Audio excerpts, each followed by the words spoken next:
My name is Chris Pham and I'm an ex-farmer in the Maracay region.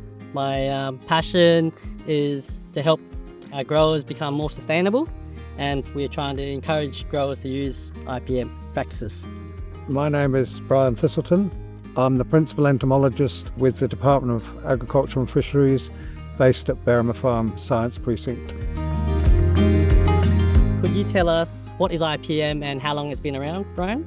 So IPM has actually been around for the last 50 odd years. Integrated pest management is the integration of all forms of control of insects. So there's chemical control, biological control, and cultural control, the way you grow the plants. So it's really making use of all the different methods of control to the benefit of getting a good crop. Why is it necessary to choose the right insecticide?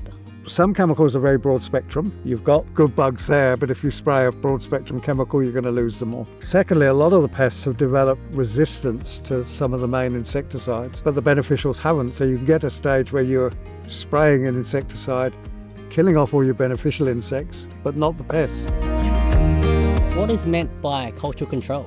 So cultural control, it's controlling insects in the way you grow the plant. Planting in a certain window when you know the pests aren't available, or using resistant varieties, or just simple things like crop hygiene. If you've got fruit on the ground, you get rid of them so that the fruit flies don't build up. All the things you do in terms of growing the plant.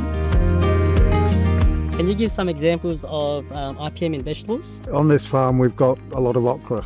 We found out, and it was actually the growers who found this, they eased off spraying chemicals because they'd released some things here. And as soon as they stopped spraying, the beneficial insects built up in numbers and started feeding on the caterpillars. And the growers who weren't spraying and using these natural predators were still harvesting after some of the people using chemicals had to give up. Why should growers consider IPM, and what are the benefits of it?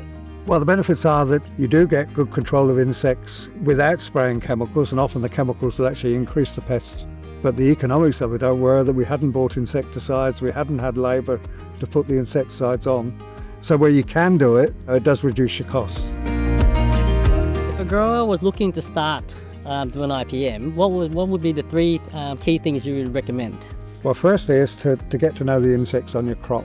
The second one is, if you do spray, either choose or get advice on what to use, so you're spraying appropriate chemicals that aren't going to affect your beneficials.